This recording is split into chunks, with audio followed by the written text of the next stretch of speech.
All right, thank you so much for coming to SAC tonight.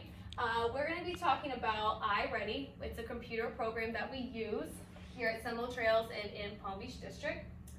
A few topics that we're going to cover is what is iReady, the iReady diagnostics, the report that goes with the diagnostics, monitoring the progress of your child, and how you can implement iReady at home. Those are what we're going to be covering. So first of all, iReady, what is it? It's an online program that we actually use for reading. Last year we used it for reading and for math. We only do it for reading, and it kind of, they take a diagnostic test that helps them see what our students need to work on, what they're really doing successful in, and how we can help them be more successful throughout the year. And we monitor that progress. There's different tools that we use. And it's an adaptive program. So as the child gets better and stronger during the diagnostics, then it grows, and then whenever they start seeing some questions, some information that they don't know, it brings them back. But that's kind of like the overall view for iReady. And it consists of the two parts, diagnostic and the instruction piece. So the diagnostics, and I kind of touched on that a little bit. It's an adaptive assessment that they take. They take it in the fall, the winter, and the spring. And this is just an example of how the adaptive assessment works. It kind of gives a situation about Maria. She's a 4th grade student, and it's a vocabulary question that she's given, and they start her out on the 4th grade level because they assume that she should be, she's a 4th grader, so 4th grade content. And then as she gets it correct, it brings her up kind of to another level, and then keeps trying her out with different questions and different levels on for vocabulary.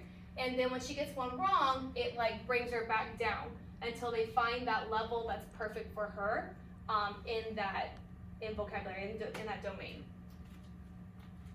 And then, like I said, they take it in the fall, the winter, and spring so that we can see the growth throughout the year and also see how our instruction is helping and if they're really showing different growth in different areas. So when you have, when they take the iReady diagnostics, they have, this is like a report that teachers see and they can print it off and share with you as well. And there's two different types of growth that we're kind of looking for from the child. First of all, you can see down here, this child is a 3rd grade student and they scored an early 3. And it tells us when they took it and everything right here. And I see, like, based on the graph that it's definitely a really early 3. And this line in the middle up there, it's a mid-on grade level. And then this whole green spot is considered 3rd grade level. But as we're looking, as we compare it to the middle of the year diagnostics, we're looking for our stretch growth and our typical growth. The typical growth is what a child would typically make at this level, in this placement level, in this grade, what would be like the average growth for them that they see for that level. A stretch growth is really important for students that might not necessarily be on grade level, but it will help them by giving them that extra lengthy goal to kind of get them to get closer to being on grade level. So this student right here, I would want them to, obviously always go for the higher, but they're already starting on grade level, so my goal would be that they definitely make that typical growth goal of at least a year's growth.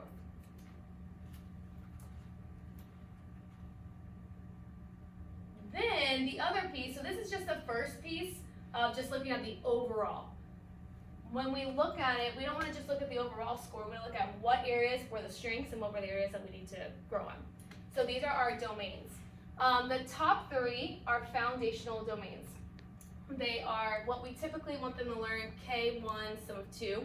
The phonological awareness, the phonics, and high frequency words, which I'll talk more about that in the further slides. And then we have vocabulary, and then we have fiction and nonfiction for comprehension. So when I'm looking at this is also very important to look at because I can see how this child got this early 3. They tested out the top 3, which is what I would hope for as a 3rd grade student. But then these 3 right here, I can see that second grade for vocabulary, second grade for nonfiction, and I can see they are really strong in fiction because they're ahead. They have the mid. And something else that I noticed is that when I'm thinking, this is on the 23rd of August, they've been in my class, or whoever's class, for 2 weeks, and they're still kind of second graders. So I kind of think that second grade is kind of appropriate for them at that point in time. But I also know really where to focus on to bring the level up for this child to really get them into that typical and stretch growth. All right, so as I was mentioning with these 6, these are the different, this is what foundational domains are and what the other domains are when we're looking at it. So you can know these, and you can also help them at home based on the different domains that they might need more growth in. So phonological awareness is understanding the different parts, the letter sounds, and then phonics is applying those letter sounds, kind of grouping them or blending. And then high frequency words is what they're going to see, like recognizing them without having to sound them out, they just recognize them. So those are the 3 that are usually those foundational levels: kindergarten, 1st grade, some of 2nd grade. By 3rd grade, we hope that they've tested all of those. But these are definitely ones that they need in order to apply to these. Vocabulary, the words student knows, and also there's different parts that go with vocabulary. There are prefixes, suffixes, root words, all that go part of vocabulary domain. Then we have the fiction and then nonfiction. So being able to comprehend and apply skills in fiction text, and then those different skills, but comprehension and informational nonfiction. So as I was mentioning earlier, when we looked at this and looked at the typical and stretch growth, we want to always see some growth whenever we come to that second diagnostics, which is typically in the middle of the year. So this child was a 3rd grade student, and they scored on a grade 2 at the beginning of the year, and then at the middle of the year, they were early 3. So when I'm looking at this, I see obviously they were behind because we wanted them to be, at least closer to the 3rd grade level. But I mean, ideally it'd be early 3 or late 2nd grade. But in the middle of the year, this child made huge growth. They went all the way past their stretch growth, which is amazing because the kids that are a little further behind, we want them to be pushing for that stretch growth. Because if they would have just done the typical, that would have kept them still below grade level. And what I'm seeing on the early 3, the reason why it still says a yellow is because in the middle of the year, they need to be higher up. They need to be in that mid-level range in order to be kind of considered on grade level. And you can also see they went up 37 points. So I would even talk to this kid, okay, so you went up, in your stretch growth, you hit that already, and what can we do to give you a new goal? Let's give you a new goal. Let's make you even higher. And focus on that to set more goals to hopefully get to that mid or the end. Then, looking at the placement, looking at the growth by domain. So we talked about the different areas that they are tested on. This child was a 2nd grader, and this was a 3rd grader. A 3rd grader this year, and I looked at their scores from last year, so I guess they were a 2nd grader, and they did really well in the phonological awareness. And this is, by the way, this is the first diagnostic test. This was the middle, and this was the end of last year. And when I looked at their scores, I was a little surprised by this because I saw that the phonics was a big struggle for them. But if you look at some of these other scores, they were a lot higher in it. So it was really strange to me whenever I'm looking at that. So if this was my child, I would be thinking, okay, how can I help this child? How can I help my child at home in phonics? So I can learn how to sound some words out better, how I can apply that with the word study. Then I also see that at the beginning of the year, they were second grade level in fiction and higher in third grade, or higher in nonfiction. And in the middle of the year, they grew to late 2 in fiction, stayed third grade. And then I was amazed by this. He even went up to grade 4 in nonfiction and a grade 3 in fiction. But if you look at vocabulary, mid, late 2, and then kind of dropped to early 2. So that's something else I would look at, is how can I grow their vocabulary and how can I grow their phonics. So we talked about how there's 2 parts. There's the diagnostics and then there's the instruction. So after they take the diagnostics, after they get their scores back, iReady puts them on a learning path. And they're given a set of lessons to help hopefully grow their level and based on the skills, based on the data they got back. So when the students log in through their portal, they will have this right here. This is the green spot they'll see. And this is their next lesson. It'll tell them about it. And depending on their level, they'll have closed reading, depending on their level. If they might have this one, they might not. Then over here, if your teacher assigns extra lessons, maybe based on what they need, maybe what they're working on in class, maybe they've been focusing on it in a small group and they want to give them a lesson to work on it some more, they can assign that. A teacher can assign that. They might not always do that. It depends on however your teacher uses the program. But if so, they'll see it as a blue.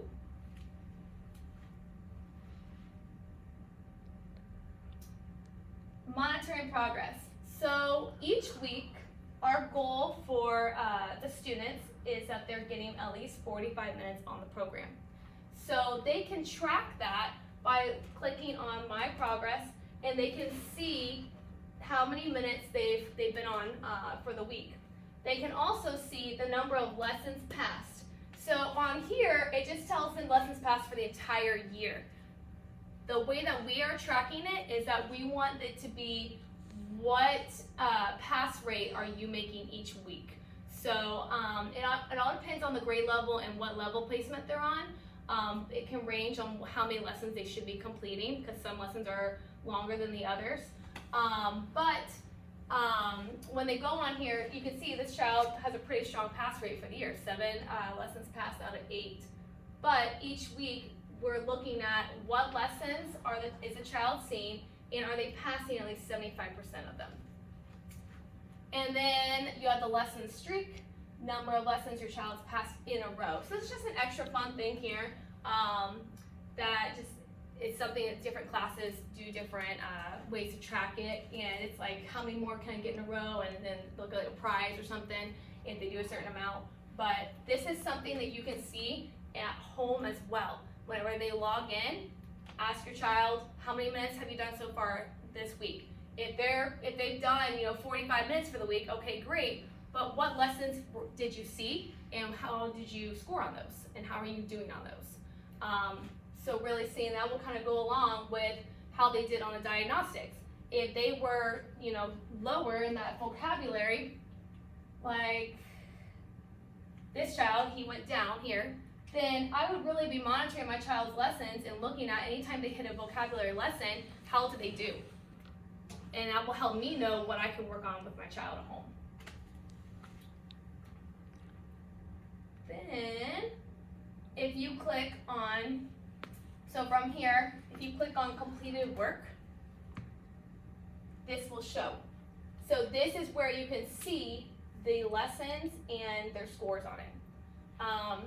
And this one is for math, but whenever you see, it'll say the lessons, so it says number and operations, count to 5 objects. It will say a reading lesson, and then it will tell you when they completed it and their percentage.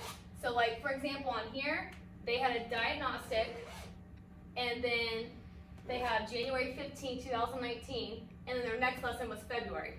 So that would be also concerning to me. It's like, why are you only doing 1 lesson per month? So is your child really using that time wisely?